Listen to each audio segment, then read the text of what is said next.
Shalom, Bapak dan Ibu, Saudara yang dikasihi Tuhan, apa kabar? Kiranya kuasa Tuhan senantiasa beserta dengan kita. Mari kita menerima pagi hari ini, hari yang diberikan Tuhan kepada kita dengan sukacita. Kita rendahkan diri kita di hadapan Tuhan dengan beribadah. Mari kita naikkan pujian kepadanya, bernyanyi dari buku ND nomor 388 ayat 1. Soma jolo jala pikir. Soma jolo jala pikir, lalu dia kami. Otikai mahota rombang, ibain kata kanoni. Mulak madu Tuhan Yesus, cipadu waktu ini. Dan ditulah konerangon, muana sadu kami.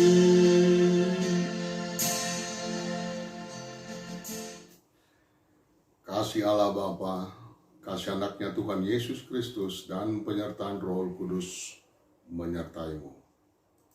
Amin. Bapak dan Ibu, Saudara yang dikasihi Tuhan, firman Tuhan untuk kita pada hari ini tertulis pada kitab 1 Korintus pasal 3 ayat 21. Saya baca mulai dari ayat 18. Demikian firman Tuhan. Janganlah ada orang yang menipu dirinya sendiri. Jika ada di antara kamu yang menyangka dirinya berhikmat menurut dunia ini, biarlah ia menjadi bodoh, supaya ia berhikmat.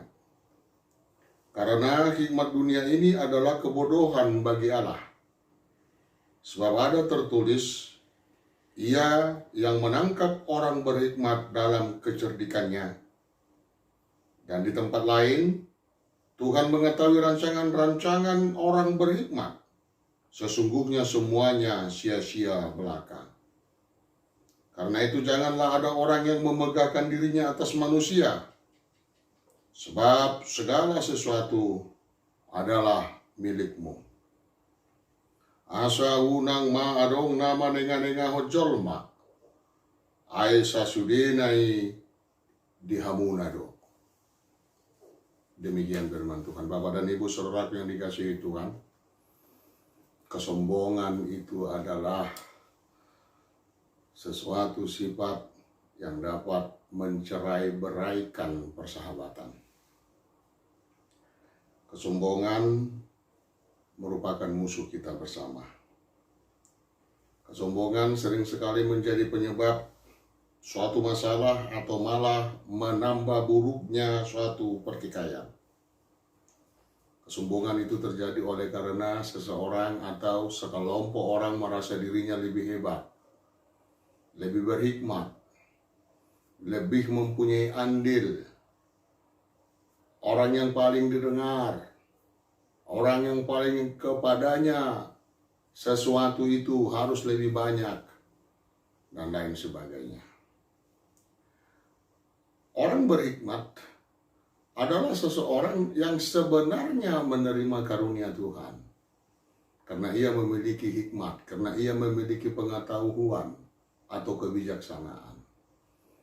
Tetapi bila kebijaksanaan, hikmat itu ia pakai untuk menyenangkan dirinya, untuk menyenangkan sekelompok orang, maka sebenarnya itu adalah hikmat duniawi. Hikmat yang justru penyebab perceraian persahabatan. Penyebab sesuatu konflik malah semakin lebih luas, lebih lebar. Oleh karena ada yang menyombongkan diri. Paulus dalam nas ini menyebutkan bahwa kesombongan itu sebenarnya adalah menipu diri sendiri. Bapak dan Ibu, coba dulu kita merenung tentang bila kita menyombongkan diri kita. Apakah ketika kita menyombongkan diri kita, pada saat itu juga sebenarnya kita mengetahui kekurangan kita? Ketika kita menyombongkan, meninggikan diri kita terhadap seseorang, pada waktu itu sebenarnya kita rendah. kita memiliki kekurangan. Tetapi kekurangan kita itu tidak kita sebut. Sehingga kesombongan yang kita katakan itulah yang didengar oleh orang banyak. Dan sering sekali itu menjadi kesombongan juga untuk diri kita selanjutnya. Saudara yang dikasihi Tuhan, jemaat Korintus adalah jemaat yang harus dilihat berdiri oleh kuasa Roh Kudus, bukan oleh karena kuasa sekelompok orang. Sekelompok orang yang menyebut dirinya pro Paulus, pro Apolos, pro Barnabas, pro Kristus. Mereka seperti itu. Ada yang menyenangi Paulus, ada yang tidak menyenanginya. Ada yang menyenangi Apolos, tidak menyenangi Paulus, dan seterusnya. Ini merupakan pertikaian.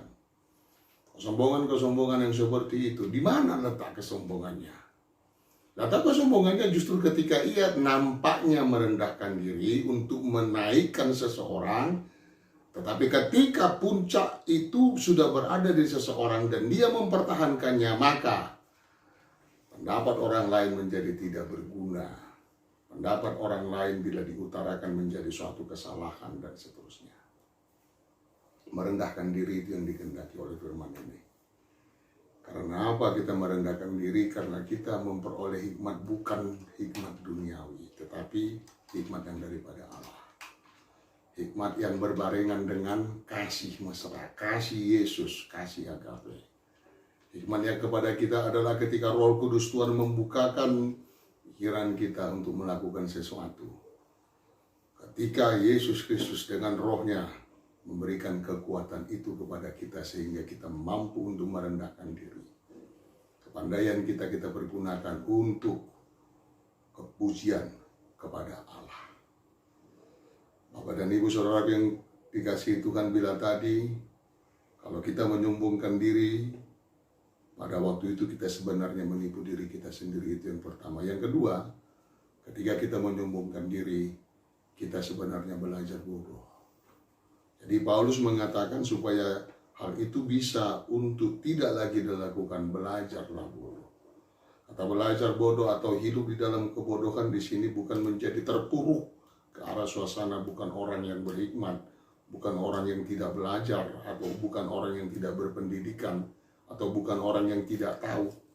Tetapi hiduplah dulu di dalam kebodohan itu untuk mengerti bahwa sudah begitu banyak kebodohan-kebodohan di dalam hikmat-hikmat dunia yang ia sombongkan, itu ia lakukan, ia ucapkan, yang menyebabkan itu menjadi sesuatu yang tidak baik bagi orang sekitar.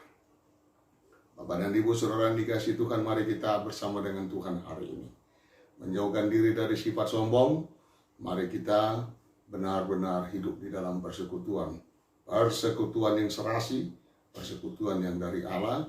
Di sana ada tawa, di sana ada pembelajaran, di sana ada keterbukaan, di sana ada kerendahan hati, dan ada kesalingan antara kita dengan sesama.